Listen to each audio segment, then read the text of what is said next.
Okay. Assalamualaikum warahmatullahi wabarakatuh. Hello everyone, we are from Group 5 and today we are excited to share the results of our group discussion regarding complaints and adjustments. So, before we get started, please allow us to introduce ourselves. My name is Hilwahai Rosyada. My name is Muhammad Al-Ghani Yudadia.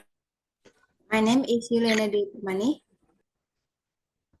Okay, so our first topic is unjustified complaints. Next, please. Okay, unjustified complaints are complaints made by customers that are not valid or not based on correct facts. This usually happens because of misunderstanding, miscalculation, or incorrect information from the customer. Jadi, keluhan unjustified complaints itu keluhan yang nggak beralasan gitu. Jadi, keluhan yang diajuin sama customer kita, tapi nggak valid atau nggak berdasarkan fakta yang benar gitu. Dan hal ini tuh biasanya tuh karena misunderstanding atau kesalahpahaman, terus kesalahan perhitungan atau informasi yang keliru dari pihak customernya. Nah, di sini ada contohnya yaitu uh, dear sir, I strongly object to the extra charge of 9 pounds which you have added to my statement. When I sent my check for 256 pounds last week, I thought it cleared this balance. Now I find blah blah blah blah blah. Yang artinya itu Bapak yang terhormat, saya sangat keberatan dengan biaya tambahan sebesar 9 pounds yang Anda tambahkan pada laporan saya.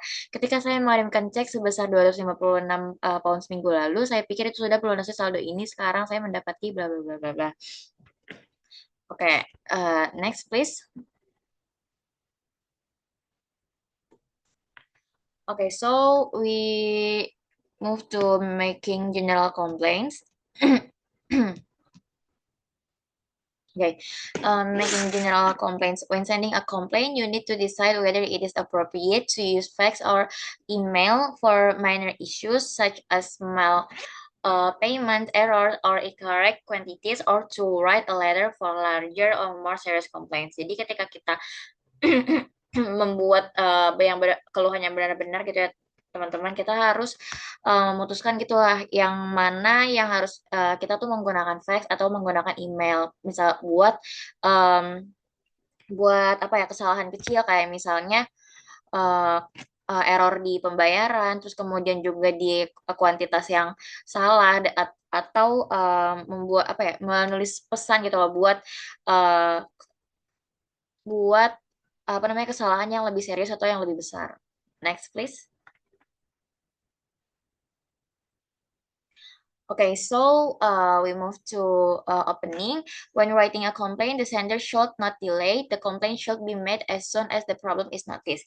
A quick complaint is better because all details are still clear and easier to solve. Jadi maksudnya adalah ketika kita menulis keluhan, as a sender kita tuh nggak boleh nunda-nunda gitu. Jadi keluhan tuh harus diajuin segera setelah masalah ditemukan. Nah, keluhan yang disampaikan itu harus apa ya, lebih cepat lebih baik gitu loh, karena semua rincian tuh masih jelas dan juga masih gampang buat diselesaikan. So the example of opening sentence is first we would like to inform you that blah blah blah, and then second I am writing to complain about blah blah blah, and the third is I am writing concerning order no P 32 which we received yesterday. Kayak contohnya adalah kayak kami ingin menginformasikan kepada Anda bahwa apa masalahnya. Kemudian saya menulis surat ini untuk menyampaikan keluhan tentang bla bla bla, atau saya menulis surat ini terkait pesanan nomor P32 yang kami terima kemarin. Next, please.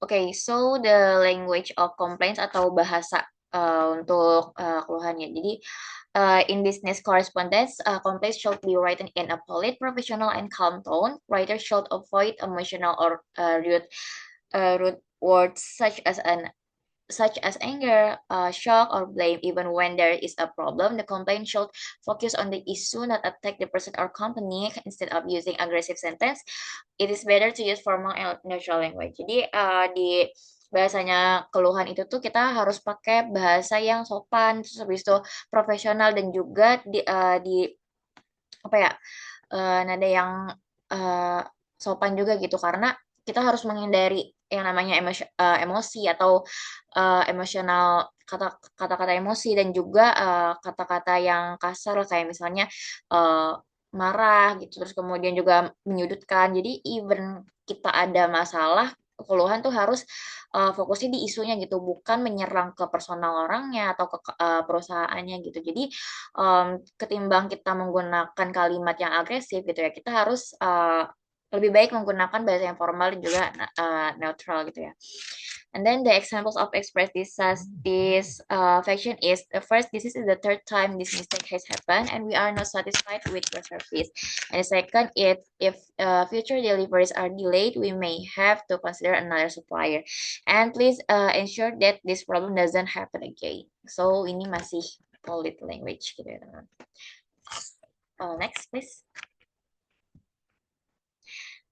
And then we move to explaining the problem. So if you think you know how the mistake was made, you may politely point this out to your supplier. Sometimes when a mistake occurs several times, you may be able to work out why it is happening more quickly than the company you are dealing with. Jadi kalau misalkan kita tahu gimana kesalahan itu terjadi, kita boleh banget nyampein secara sopan gitu loh ke supplier. Kadang kalau misalkan kita kesalahannya berapa kali, mungkin kita bisa paham gitu loh kenapa itu apa ya terjadi gitu lebih cepat daripada perusahaan yang kita hubungin. So the example sentence is, could you tell your dispatch department to take special care when addressing a cost consignment? My name and address are CI Schwartzberg's Köln, but there is a C Schwartzberg's Köln who also deals in electrical things. And then second sentence is, could you ask your account department to check my code carefully in future? My account number is 2046642, but they have been sending me statements code 642246 and etc. Okay, so next please. Okay, so after we explain the problem, we should suggesting the solution atau menyarankan solusi. So if you think you know how the mistake can be correct, let your supplier know. Example, if I send you a debit note for 984 pounds and deduct it from my next statement, that should put the matter right. The best solution would be for me to return the wrong articles charging you PNP. And the second one is, rather than send a credit note, you could send 6 replacement, which will probably easier than adjusting our accounts. Jadi kalau misalkan kita punya solusi gitu loh gimana kesalahan bisa diperbaiki, ya kita kasih tahu ke supplier kita gitu loh. Contoh kalimatnya adalah tadi gimana kalau misalkan saya ngirim nota debit sebesar berapa pounds dan memotong dari laporan berikutnya, itu mungkin akan menyelesaikan masalah ini. Dan solusi terbaik itu adalah saya mengembalikan barang yang salah dan biaya kirim ditanggung oleh Anda gitu. Terus kemudian daripada mengirim nota kredit, mungkin Anda bisa mengirimkan 6 barang mengirimkan 6 barang pengganti yang mungkin akan lebih memudahkan akun kami atau pembukuan kami. Okay, so next, please. Okay, we move to replying to letters of complaint atau membalas keluhan. Next, please. Okay, for the opening, we must acknowledge that we have to receive the complaint and thank your customer for informing you.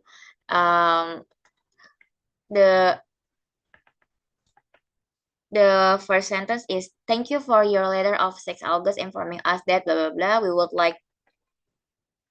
like thank you for informing us our accounting error in your letter of June. And then we are replying to your letter of 10 March in which you told us that. Jadi kita harus akuin gitu kalau konfirmasi kalau kita tuh menerima keluhannya dan berterima kasih ke customer kita karena udah menginformasikan kita gitu. Dan contoh kalimatnya adalah, terima kasih buat surat Anda di 6 Agustus untuk memberitahu kami, menginformasikan kami, Central. Okay, so next please. Okay, and then asking for time to investigate the complaint. So sometimes a company cannot solve a complaint immediately because the problem needs to be checked first. In this situation, the company should first reply without delay, confirm that the complaint was received, explain that the matter is being investigated, and promise a future response. Jadi kita bisa apa ya bisa um, apa minta waktu gitu untuk menginvestigasi permasalahannya gitu. Jadi kadang tuh perusahaan kan nggak langsung bisa nyelesain keluhan ya dari customer karena masalah tersebut kita harus periksa dulu valid atau enggak. Nah, dalam situasi ini tuh perusahaan tuh harus reply without delay atau membahas tanpa menunda. Terus kemudian kita harus konfirmasi juga kalau keluhan tuh udah kita terima dan juga menjelaskan kalau kita tuh masalah tersebut tuh lagi kita selidikin dan menjanjikan kalau bakal ada balasan yang mendatang. So the example sentence is, although we cannot give you an explanation at present, we are investigating the matter and will contact you soon. Or we are currently checking the problem and will reply as soon as possible. Then please allow us some time to investigate this issue fully. We are contacting the carrier regarding the delay. We will inform you shortly. Okay. Next, please. Okay, after that, we should explaining the mistake, and if the complaint is justified, explain how the mistake occurred, but do not blame your staff. And you employed, if you employed them, so you are responsible for their action. Jadi kalau misalkan keluhan tersebut benar gitu ya setelah kita investigasi atau justified, jelasin gimana jelasin apa ya kronologinya gitu kenapa kesalahan itu tuh bisa terjadi tapi jangan terlalu blame your staff atau menyalahkan staff kita gitu karena kalau misalkan kita yang memperkerjakan mereka ya berarti itu jadi tanggung jawab atas kita bertanggung jawab atas tindakan mereka. So the example sentence is the mistake was due to a fault in one of our machine which has now been corrected. The mistake was due to a fault in one of our machine which has now been correct. Jadi maksudnya adalah kesalahan tersebut tuh disebabkan oleh kerusakan pada salah satu mesin kami yang kini telah diperbaiki. Itu dijelaskan. Okay, so next please.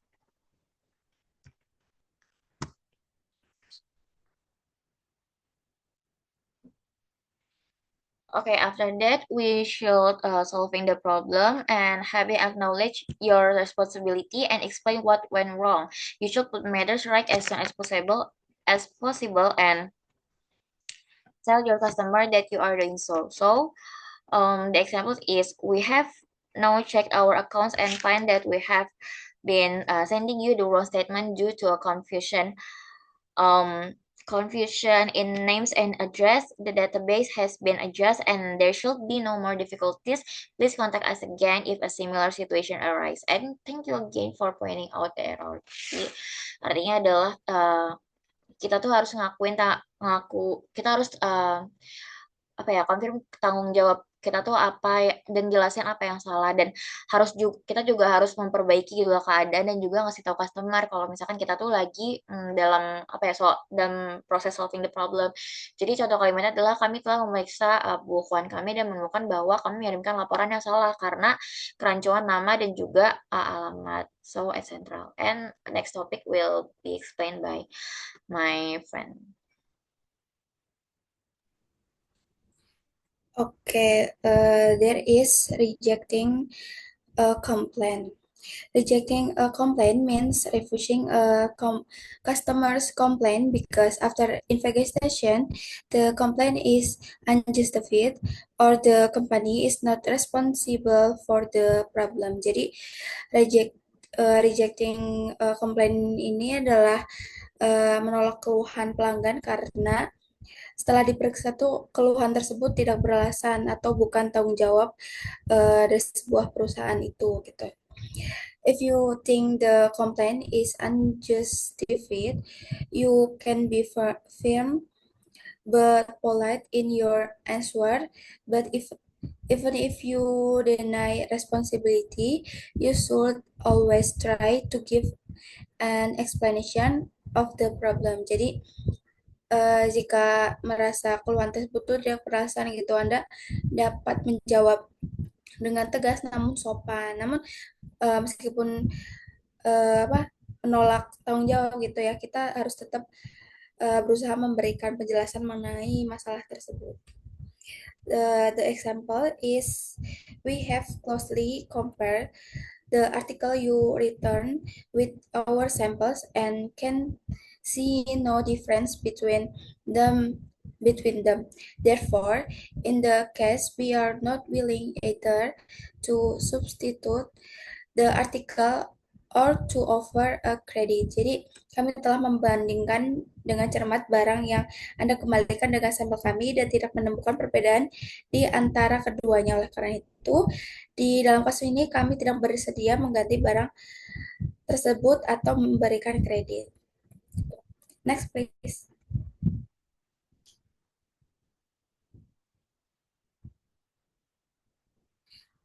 Okay, there is closing.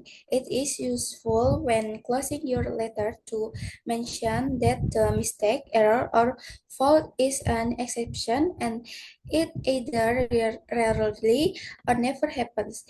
You should also, of course, apologize for the in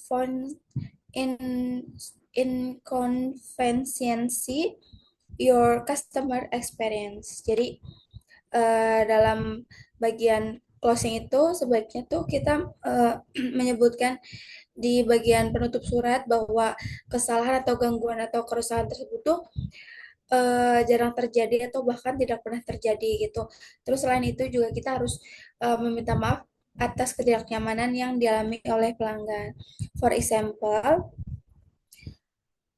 in closing, we would like to apologize for the inconvenience and also point out that is type or foul rarely occurs in the Omega Zoo. Jadi sebagai penutup, kami ingin meminta maaf atas ketidaknyamanan ini. Ini juga menekankan bahwa jenis kerusakan ini jarang terjadi pada Omega Zoo. Gitu. Next, please. There is example for complaint about wrong delivery. This example is an email complaint from Robert Howard to Richard because he received the wrong delivery. The customer ordered pine dressing tables but received mahogany dressing tables. He politely asked the seller to send the correct goods quickly and collect the wrong items. Jadi email itu adalah contoh komplain tentang salah kirim barang gitu. Nah, pelanggan tuh mesen meja warna pinus, tapi yang dikirim malah warna mahogani gitu. Jadi dia tuh meminta dengan sopan agar penjual tuh segera mengirim barang yang benar dan mengambil barang yang salah. Next, please.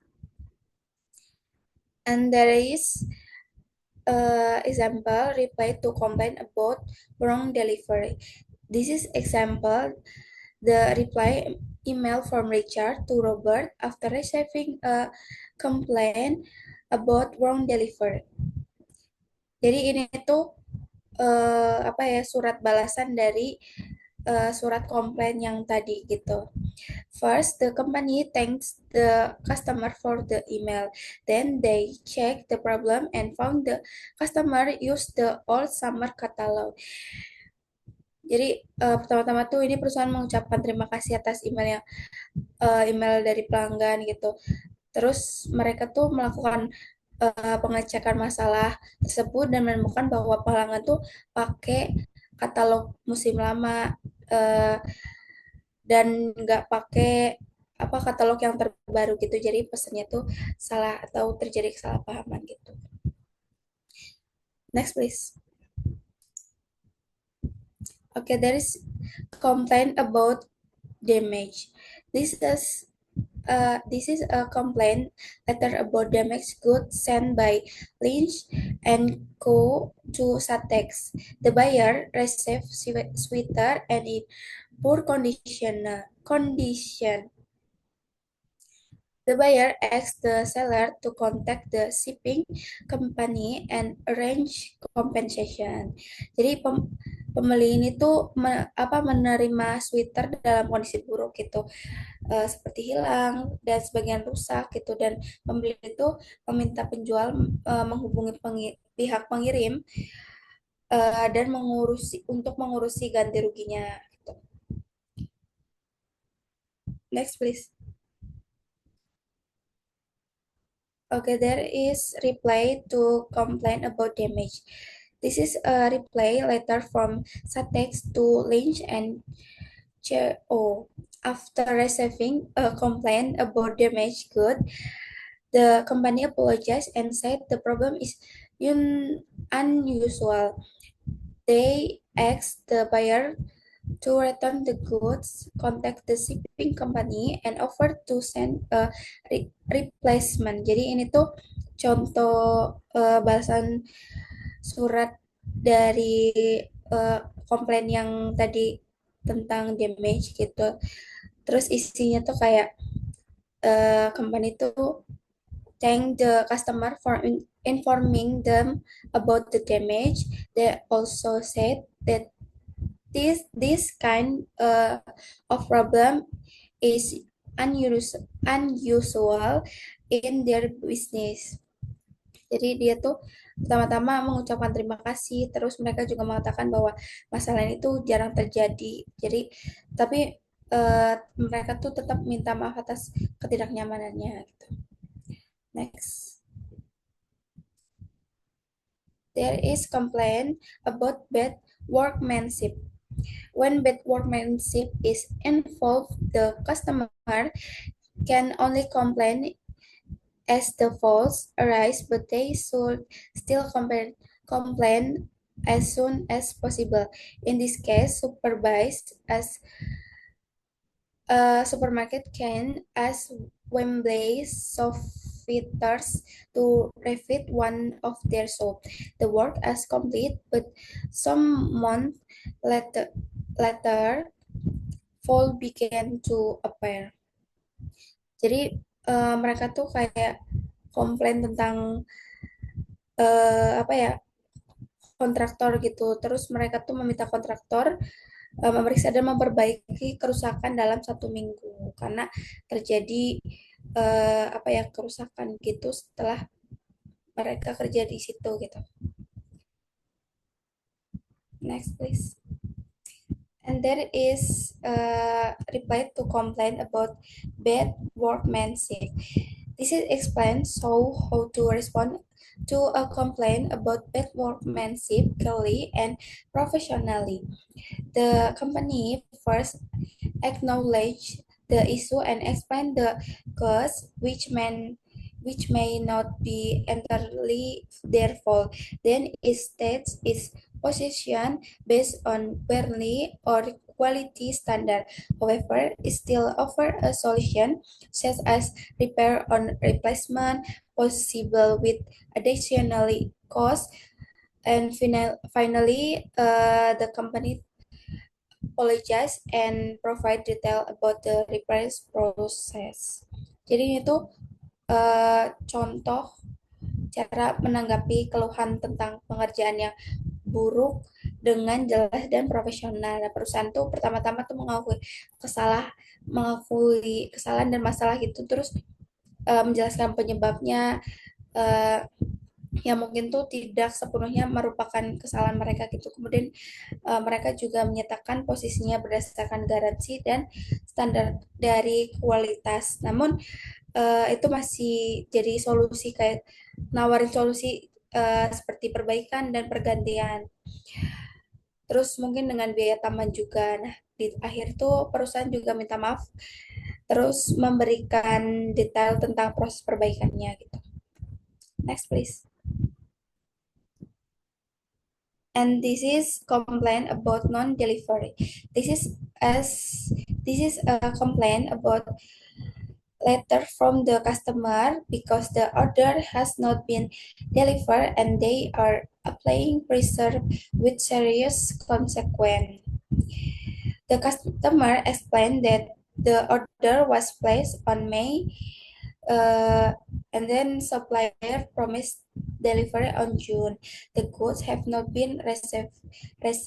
Jadi mereka tuh kayak sudah melakukan pemesanan di 22 Mei, tapi dan supplier tuh udah janji ngirim pada tanggal 3 Juni, tapi sampai sekarang tuh barang juga sampai sekarang barang belum juga diterima. Terus nggak ada komunikasi juga dari si pihak suppliernya. Next, please. And this is a reply to complain about non-delivery. This is letter is a reply from the company to customer complaint about a delayed delivery. The letter contains an apology and explanation for the delay and a proposed solution for the customer. The company acknowledge the delay and apologize, explain the delay, and then uh, customers order will be prioritas and delivery soon. Jadi ini tuh intinya kayak perusahaan tuh ngelakuin kesalahan atau keterlambatan, terus mereka juga udah minta maaf, terus mereka jelasin bahwa keterlambatan tuh karena ada masalah internal. Terus uh, karena saat ini kondisi udah kembali normal, jadi pesanan mereka tuh bakal diprioritasin dan segera dikirim. Terus uh, mereka juga di akhir tuh memberi keputusan apakah ingin melanjutkan pesanan atau tidak.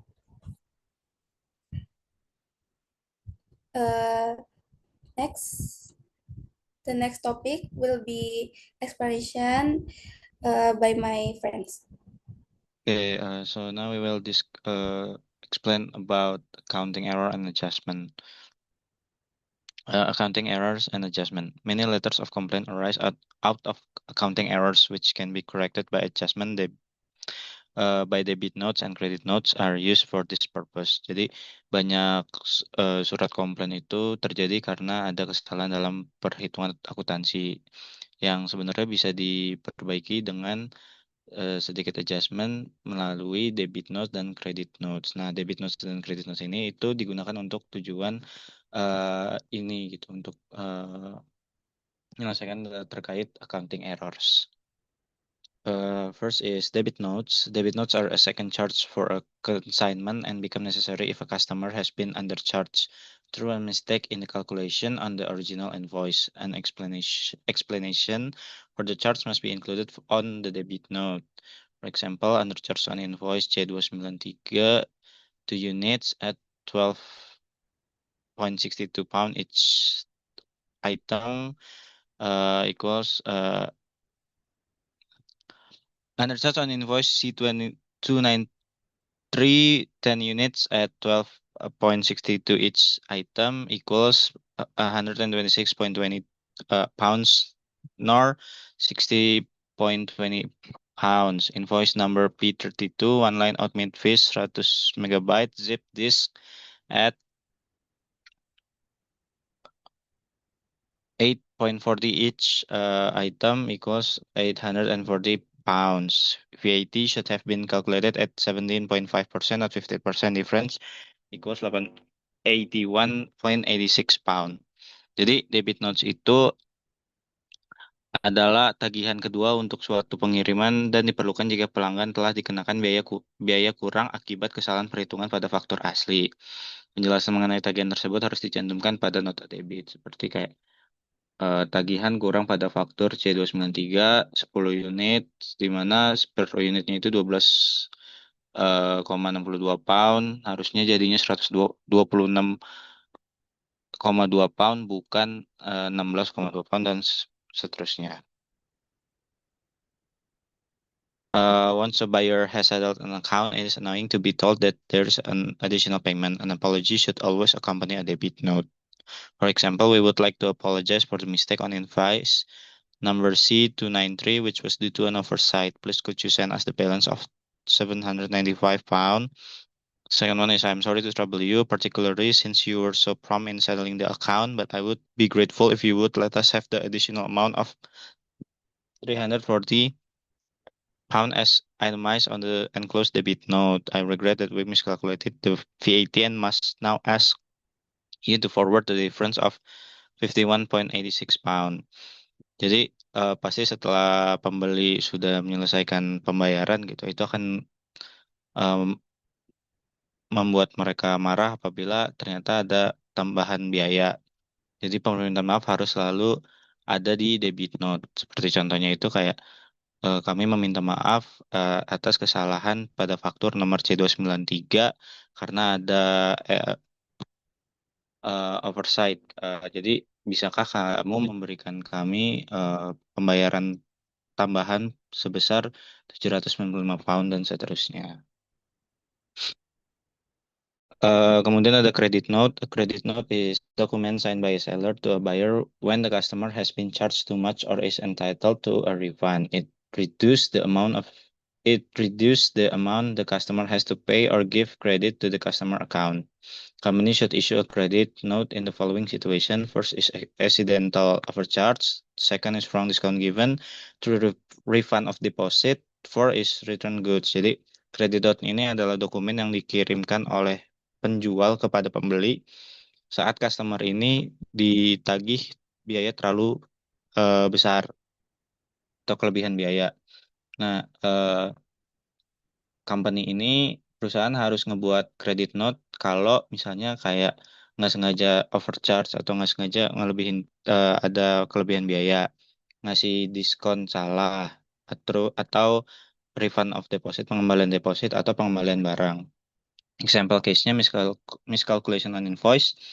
A customer bought 10 copies of International Commerce. The invoice charged 195 pound, but the correct total should have been 165 pound. The customer was overcharged by 30 pounds, so the company must issue a credit note for 30 pound.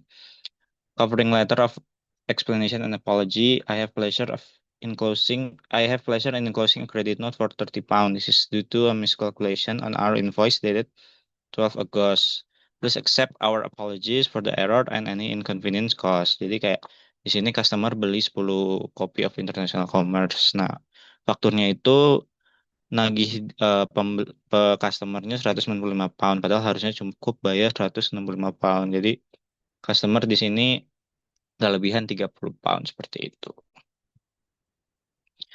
This is the example of debit notes. This note is necessary because the supplier Seymour Furniture have made a mistake in their calculation and have undercharged their customer CR Mendes. Jadi di sini ada ya 5 Mei tahun 2000 berapa, invoice number L8992 undercharged. The extension should have created 6 chairs at 35 pound each, equal 210, not 6 chairs at 25 pound each, equals 50 pound.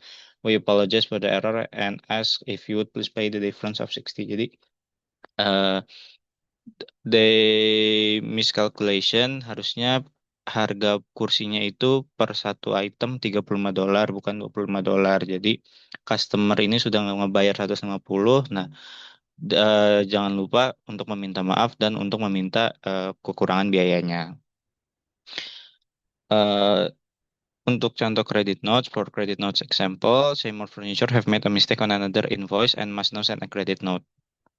Note that the form for a credit note is the same as that for a debit note, except for the heading.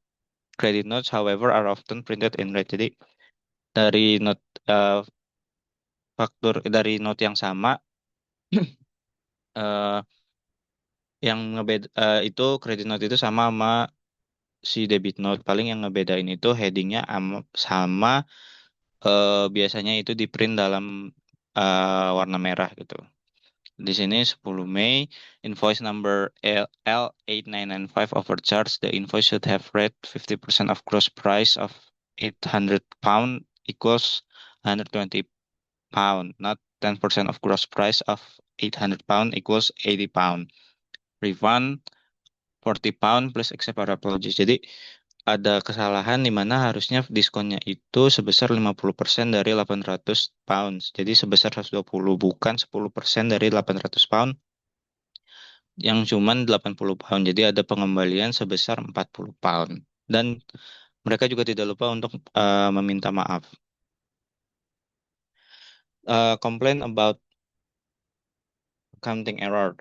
In this case, Maurice Lancelot, a builder supplier, has received a statement which contains several accounting error. Jadi di kasus ini itu Maurice Lancelot menerima statement yang katanya ada accounting errors gitu.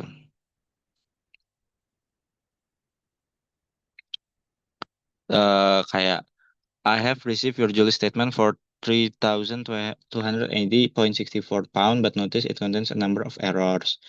Invoice Y1146 for 256 pound has been debited twice. No credit has been listed for the wallpaper, which I returned in July. Your credit note number CN 118 for 19 pound refer to this. You have charged for a delivery paintbrush. Invoice number Y1162 for 62 pound, but I neither ordered nor received them. Could you check your delivery book? Jadi slide ini itu ngejelasin bahwa pelanggan dapat mengajukan komplain jika menemukan kesalahan dalam laporan fakturnya. Gitu. Nah, reply to complain about accounting error. This example shows how to reply to a complaint about accounting errors. The company thanks the customer, apologizes, and explains the cause of the mistake. It then confirms that the issue has been fixed and provides a corrected statement. The response is clear, brief, and focused on solving the problem. Jadi pada contoh ini tuh nunjukin gimana caranya membalas terkait komplain kesalahan perhitungan. Gitu. Pertama, perusahaan berterima kasih, kemudian meminta maaf dan menjelaskan penyebab kesalahannya. Kemudian mengkonfirmasi bahwa isunya sudah diperbaiki dan memberikan statement yang sudah dibenarkan. Nah, responnya ini harus jelas dan fokus untuk dalam memecahkan masalahnya. So, points to remember from this presentation is minor complaints can be faxed or emailed, but use letters when dealing with more serious ones. Second, before writing a letter of complaint, make sure you have got your facts right. Third, complaints are not accusation. They are requests to correct mistakes or faults. They should be written remembering that the supplier almost certainly wants to put things right. Fourth, never makes the complaint personal. Use an impersonal tone. The fifth one is when answering a complaint, thank your customer for pointing out the problem. If the complaint is justified, explain how the problem occurred and how you intend to deal with it. 6, if you need more time to investigate the complaint, tell your customer. And 7, if the complaint is unjustified, politely explain why but sympathize about the inconvenience it has caused.